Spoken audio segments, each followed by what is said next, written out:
Chapter 4. Carter wanted to run, but her legs felt as heavy as lead. "Who's there?" she cried in a whisper. The figure moved into the light. Carter squinted, trying to focus on who it was. It was a woman. No, a girl, skinny, with pale red hair. Carter recognized her. It was Sheila Koss, Adam's girlfriend. "Sheila? What are you doing here?" Sheila stood between Carter and the door. "What's going on between you and Adam?" she snapped. How did Sheila know about that? Carter wondered. Maybe she didn't really know anything. Maybe she was just guessing. Carter decided the only thing to do was lie. "I don't know what you're talking about," Carter said. "I hardly even know Adam." Sheila gave a little laugh, a cynical ha. She pulled a pack of cigarettes from her back pocket, lit one, and frowned at Carter. "I know Adam's been sneaking around with some other girl," she said. "I've known it for weeks now." Carter hid her surprise. Was it true? She wondered who else Adam had been seeing. She watched as Sheila paused to blow a smoke ring into the night air. She's just paranoid, Carter thought. That must be it. Sheila went on. "The only thing I don't know, not for certain anyway, is who the little rat has been seeing, but I'm going to find out. Soon." The air was starting to feel chilly on Carter's damp skin. It was late and she was tired. She wanted to go inside. She made a move toward the door. Sheila blocked her way. "If I find out it's you, Carter," Sheila said in a nasty whisper, "you better hope I don't find out about it, 'cause when I find the girl, she's going to wish she never laid her eyes on Adam." She stepped out of Carter's path, tossing her cigarette onto the lawn. Then she moved away, casually, as if she had all the time in the world. Carter stamped out the cigarette and hurried into the house. She shut the door behind her and locked it, her hands shaking. She made her way to her room and undressed for bed. But once in bed, she couldn't relax. The test is over now, she told herself, trying to calm her nerves. The date is over, it's all over, and Sheila doesn't know anything for sure. But if Sheila didn't know anything, what had made her show up at Carter's house that night? What would make her suspect that Carter was seeing Adam, unless she knew something?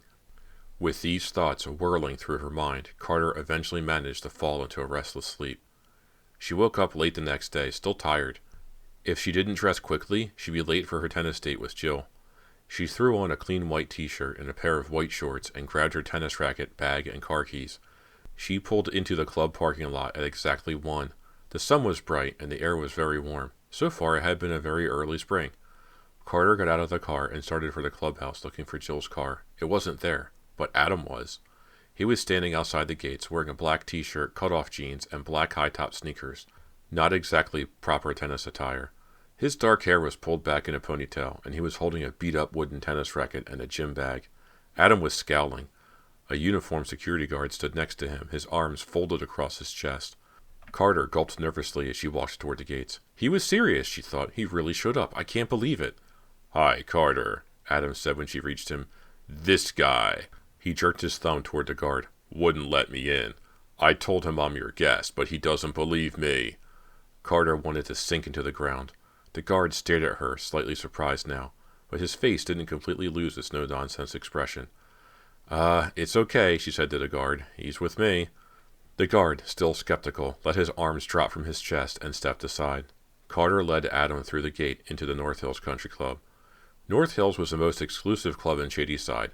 High walls hid it from the public view, so few non-members even knew what it was like. Inside, the grounds were beautifully landscaped. There were 2 heated pools, plush locker rooms, 10 perfectly kept tennis courts, and a rolling green golf course. The clubhouse was an old Tudor-style mansion. Inside there were squash and racquetball courts, a banquet hall lit by a huge crystal chandelier, lounges filled with leather-covered furniture, and a restaurant overlooking the practice green. Carter had belonged to North Hills all her life and had always taken all this luxury for granted. To her it was just the club. But now, as she led Adam across the grounds to the snack bar, she noticed people staring at them. Darkly dressed Adam stood out among all the perfectly groomed preppies lounging about in their white tennis clothes. At the same time, Carter tried to imagine how the club must look to Adam, an outsider all his life. Thinking of it made her feel very uncomfortable. The place must seem pretty stuffy to him, she thought, and all the people a bunch of stuck-up bores. She gave him a stiff smile as they sat at one of the wicker tables in the snack bar to wait for Jill. Some people at a nearby table appeared to be talking about him. Adam didn't seem to notice. "You look surprised to see me," Adam said to Carter. She shifted uncomfortably. "No, I wasn't really surprised, really." He gave a low laugh. "Yeah, you were. It was written all over your face." She was glad to see Jill striding quickly toward them. It meant she could change the subject. As Jill drew closer, Carter saw confusion on her face. She's recognized Adam, Carter thought, and she doesn't understand what he's doing here. What will I tell her? Hi, Jill, Carter said before Jill had a chance to open her mouth. You know Adam Messner from math class, right?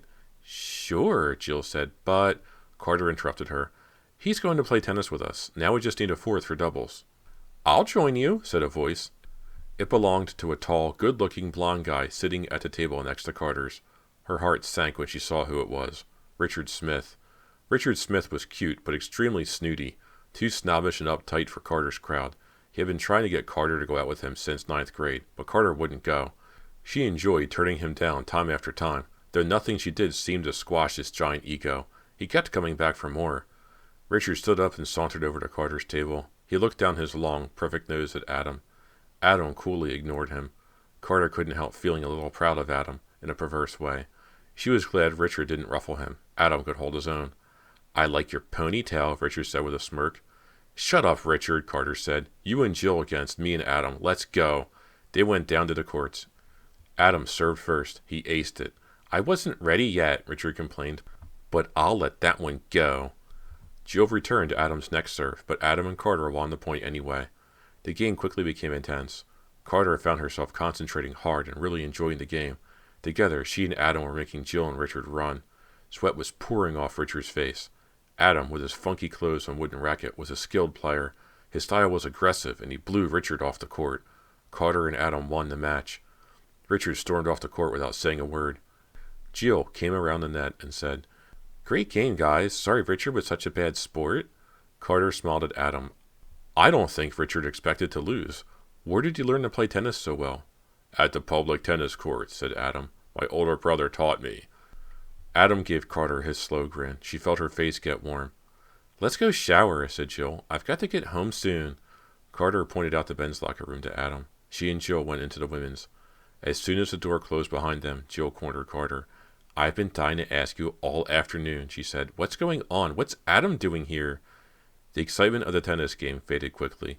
Carter's stomach began to rumble nervously. She forgot for a moment why she was with Adam in the first place. Because she had to be. Because he knew her secret. But Carter was determined not to let Jill find out. She tried to bluff her way out of this. I ran into Adam on my way here, she said, shrugging. He was hanging around outside the club, and I thought it would be sort of a good deed to invite him in. Jill seemed to be skeptical. A good deed? You never gave Adam the time of day before. I know, said Carter. Maybe I was wrong. I'd hate to be as big a snob as Richard is. And Adam really showed him up, didn't he? Jill giggled. For sure. I have to admit, that was a hoot, even if I was on the losing side. Now, thought Carter, it's time to change the subject. She definitely didn't want to talk about Adam anymore. So, how was your date last night? Carter asked. I can't believe you haven't even mentioned it yet. Jill had gone out with Gary Brandt the night before. She smiled when Carter brought it up. It was great, she said happily. I didn't want to talk about it in front of the guys, but I really like him. We've only gone out 3 times, but I've got a good feeling about Gary. He's so sweet. Her face was glowing. I think this could be the real thing, like you and Dan. At that, Carter had to turn away. The real thing, she thought, me and Dan. Adam's face kept appearing in her mind. She tried to push the image away, but it was stubborn. It stayed. Jill slammed her locker shut. I've got to go, she said. Mom's having people over tonight, and I promised I'd help her. She picked up her tennis bag and said, See you tomorrow. Carter felt a twinge of envy as she watched Jill hurry from the locker room, her brown ponytail bouncing. She seems so carefree, Carter thought. She has nothing more to worry about than dates with a nice guy and helping her mother with a party, and she thinks my life is just the same. If only she knew what I've been doing lately. Carter sighed and finished dressing. She left the club a few minutes later. Just outside the gates, she found Adam waiting for her. He was freshly showered, wearing a clean pair of jeans and a white t-shirt, his hair slicked back. Carter smiled at him. You were great today, she said. I've been trying to find a way to show up Richard Smith for years. Thanks. They walked into a parking lot. Adam stopped and leaned against his black Mustang. I know a better way you can thank me. Go out with me again. Carter didn't know what to say. Another date? Part of her wanted to go, but Dan... Friday night, Adam said. I'll pick you up at the same corner. Friday night, said Carter. Now she knew she couldn't go. She'd promised Dan, and she'd already broken one date with him to go out with Adam. She wouldn't do it again. I can't do it Friday, Adam, she said. She was shocked to hear a pleading note in her voice. How had she come to this? Pleading with a boy like Adam. Adam sighed. He moved around the door to his car and got in. He started the motor. Carter stood by nervously. Why didn't he say anything? She stood near the open window of his car. Now Adam spoke very calmly. If you really want to go, he said, you'll find a way. And if I were you, Carter, I'd want to keep me happy. Know what I mean? He pulled out of the parking lot, tires throwing up gravel behind them. Carter stood there a moment, totally alone. Adam was right. She had to keep him happy, and she knew it. But for how long? Chapter 5. Carter was surprised to find her father already home when she got back from school. It was Wednesday afternoon. Judge Phillips was sitting in his study with the door open. Carter stood in the doorway with her school books in her arms. Hi, Daddy. Is the case finished? The judge smiled wryly. Hardly. The courtroom was so tense that I had to call a recess this afternoon to let things cool down. That Henry Austin, he has no shame. During testimony this morning, he stood up and started threatening the witnesses. I had to order him out of the courtroom. Now Judge Phillips beckoned to his daughter. Enough of that. Come in and sit down, he said. I want to speak with you. Carter went into the study and sat in the leather armchair on the other side of her father's desk. She waited to hear what he had to say. Princeton needs your latest math score as soon as possible, don't they? They'll be making final decisions this month. What if I call the testing service right now and ask for your score? Then we can be sure Princeton will have it in time.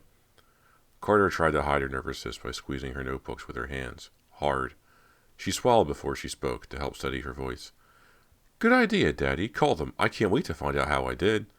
The judge put his glasses on and reached for the phone. I've got the number right here, he muttered. He dialed. Carter squeezed her books and shut her eyes. Please, she prayed, please let everything be okay. She hardly dared to think of all the things that could have gone wrong. What if Adam purposely messed up on the test? No, he wouldn't do that, but he might not have done as well as he thought he had. Carter knew her father would be satisfied with nothing less than 700. She could imagine what would happen if she scored lower than that. He'd tell her to close the door. Then what? He'd make it clear that he was disappointed. He'd tell her that her life was ruined, and she'd ruined his too. But the worst possibility of all was much more terrible than that. What if the testing service said that they suspected that Carter had cheated? What if, somehow, they knew? This is Judge John Phillips, she heard her father say. My daughter, Carter, took the math achievement test for the second time last Saturday. We need to send the score to Princeton right away. Would it be possible for you to give it to us early? He paused. Then he put his hand over the receiver. They're going to give us the score now, over the phone, he whispered. Carter's knuckles went white. In her lap, out of her father's sight, her hands were shaking. She gave him a queasy smile. Yes, I'm here. Phillips. 2 L's. That's right. There was another pause. Carter could hardly stand it. If they don't hurry up and give him the score, I'll go crazy, she thought. Yes, uh-huh. Thank you very much. Judge Phillips put down the phone, his face grave. Daddy, said Carter, what did they say? Her father stood up. Carter stared at him in horror as he moved around the desk toward her. What had they told him? Carter, he began, I have never been as proud of you as I am at this moment. Proud? He was proud? Her mind was whirling. That must be good, right? He stood by her chair now and took both her hands in his. Carter, you can relax. Your score was 730. Now he broke into a wide smile. It was a few seconds before Carter understood what he had said. 730? She got a 730. Everything was all right. Judge Phillips pulled her up from her seat. Her books fell from her lap to the floor, but he didn't notice. He spun her around and around. Princeton, here she comes, he cried joyfully. Carter started to laugh. She had rarely seen her father so happy. At last he stopped twirling her and said, Hurry upstairs and tell your mother the good news. I've just got to run an errand. I won't be long. He rushed out. Carter stood in the middle of the study, stunned. A moment later, Carter's mother came downstairs and into the study. Carter? Did I hear your father's car pull out? Carter nodded. He said he had an errand to do.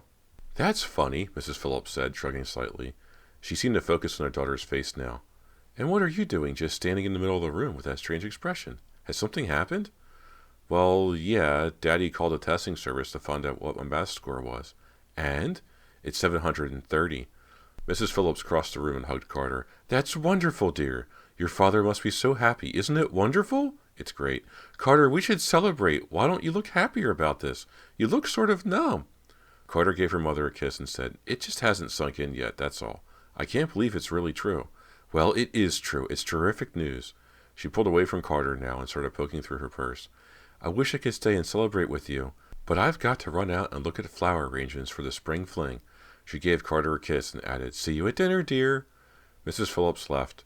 Carter wandered into the hallway, not sure what to do with herself. She sat down on the bottom step of the carpeted staircase. It worked, she thought. The whole plan worked out perfectly. I got what I wanted. Nothing bad happened. So why don't I feel happy? She had no idea how much time had passed before she heard her father's Mercedes pull into the driveway. A minute later he came into the house, all smiles. In his hand he held a tiny package, wrapped in robin's egg blue paper and tied with a thin white ribbon. He held the package out to Carter, who was still sitting on the stairs. She looked at him in surprise. "This is for you, Carter," said Judge Phillips, "to celebrate the fruits of all your hard work." He gave her the package and kissed her on the forehead. "I'm so proud of you." Carter opened the package. Inside was a pair of sparkling diamond earrings. Her stomach dropped to the floor. They were beautiful. No, they were gorgeous. But she knew she didn't deserve them. She couldn't help but think of what she had done to get those earrings. Cheater, cheater, the word repeated in her mind. She tried to smile brightly at her father, hiding her guilty feelings. "Daddy, they're beautiful, really beautiful. You shouldn't have done this." "Put them on, Carter," said her father. "I want to see how they look." Dutifully she put on the earrings. Her father beamed and kissed her again. "Brilliant diamonds for a brilliant girl. Now I have some work to do in my study, but I'll see you at dinner." Still grinning, he went into his study and closed the door. Carter stood and made her way upstairs to her bedroom. She stood before her dresser, staring at herself in the mirror. The diamond earrings seemed to give off a glare. She cringed. Her father's words echoed through her mind. "Brilliant diamonds for a brilliant girl." I'm not a brilliant girl, she thought. I'm a cheater, and Daddy must never find out. Dan met Carter at her locker after school the next day. Carter knew she had to talk to him, to break their date off for Friday night, but she dreaded doing it. Worse, she had no idea what to say. She had avoided Dan all day, but now he'd finally caught up with her. "Want to go to the mall?" he asked her, "just to hang out, look around?" "Sure," said Carter. At least the mall would provide some distractions. Let's go. They strolled past the stores on the second tier of the Division Street Mall, sipping Cokes and window shopping. "Hey," said Dan, "have you heard anything about your math test yet?" Carter nodded. "Dad called early, of course." "So, how'd you do?" She tried to smile. "I did great. 7:30. Dan's face lit up. "Great. That's fantastic. Way to go, Carter. I knew that really meant a lot to you, and to your dad." "It did. Look what Daddy brought me as soon as he found out." She tucked her hair behind her right ear to show him one diamond earring. Dan whistled. "Wow, he really was happy, wasn't he?" Carter laughed just a little. "You see," Dan went on, "you didn't need me to take the test for you after all. You did great all by yourself." Carter smiled weakly. Dan stopped in front of a jewelry store window. There were gold rings, bracelets, and necklaces laid out on black velvet. He stood for a few minutes with his hands in his pockets, admiring the display. Carter was restless. The last thing she felt like doing just then was to stare at jewelry. Dan continued to stand there and pointed to a row of necklaces. "If you could have any one of these necklaces, which would you pick?" Carter sighed. She wasn't in the mood to play which would you pick just then. But to make him happy, she pointed to a gold locket in the middle of the display. "That one," she said, and moved on. He followed her. "You know, we should celebrate tomorrow night. Let's do something really special." Carter raised her face to him now with a pained expression. "Here it comes," she thought. "Oh, Dan, I almost forgot. We had a date for tomorrow night, didn't we?" She hated to lie to him, but just one more. She had to do it. She had to. "What do you mean you almost forgot? Of course we have a date tomorrow." "Dan, I'm sorry. I know I promised you we'd go out to celebrate, but Daddy wants to take me and Mother out to dinner. And tomorrow is the only night he can do it. He's so busy right now with the trial and everything." She glanced reluctantly at Dan to see how he was taking this. He was frowning. "Dan, please understand. I know I had to break the date with you last weekend, but this is the last time. I promise. We can go out Saturday night if you want." "I can't go out Saturday night. My grandparents are coming over." "Oh," Carter focused on the rust-colored tile floor. "What about during the day? We could meet at the club." "Okay. We'll play tennis on Saturday," he said unhappily. Carter felt terrible. "I'm really sorry, Dan," she said again. She couldn't stop apologizing. "Don't worry, Carter. I understand. It's okay." For the rest of the afternoon, he acted distant. Carter was afraid that it wasn't okay. She met Adam on the corner of Village and Mission Friday night, dressed, as the last time, in jeans. He came by in his Mustang and drove her to the movies. They watched a horror movie, a silly one that was more fun than scary, since the gory effects were so obviously fake. After the lights went down, Adam put his arm around Carter's shoulders. She didn't make him take his arm away. When the movie ended, Adam and Carter found the Mustang in the parking lot and got in. Adam pulled out without saying where he was going. Carter had assumed he was taking her home, but she soon knew they weren't going in the direction of North Hills. "Where are we going?" she asked. Adam just said, "No place special." He turned down Fear Street. Carter remembered that Adam lived on Fear Street. She stared out the window at the dark trees that lined the road. Huge, ramshackle, old Victorian houses surrounded a few smaller, newer houses, run-down little boxes. Adam pulled the car into a driveway next to one of these. It was a one-story house with a rickety porch stuck on the front. Except for a yellow bulb by the side door, the house was completely dark. "Well," Adam said with a hint of sarcasm, "here we are. Home sweet home." He pulled the keys from the ignition and started to get out of the car. Carter made no move to follow. It was obvious to her that no one was home. She wasn't sure she wanted to be so completely alone without him. On the other hand, she was curious to see what his house was like, and she couldn't forget that kiss. That kiss he had given her a week before. Would he kiss her again? And the other half longed for it to happen again. He closed the car door and headed to the house. He didn't look back. He seemed to know that she'd follow him, and she did. He unlocked the side door and flicked on a light. Carter found herself in a tidy kitchen. "We've got the place to ourselves," Adam said. "Mom works nights." He opened the refrigerator, grabbed a couple of sodas, and led her to the couch in the living room. He turned on a lamp and sat beside her.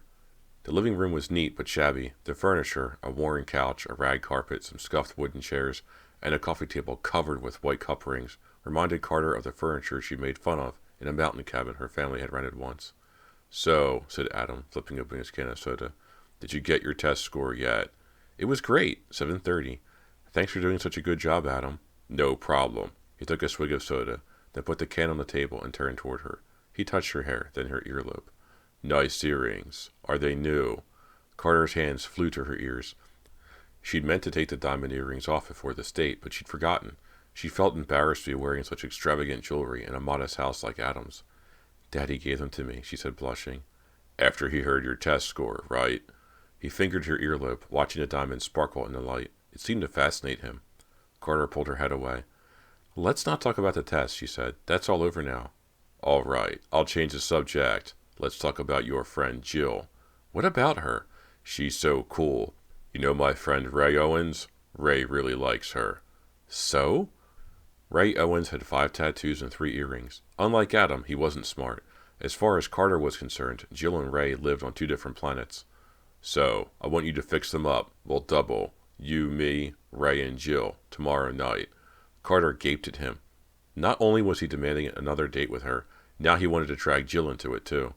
Jill would never go along with it. How could Carter explain it to her? Still, Carter was careful when she answered, diplomatic. "Jill's already got a boyfriend.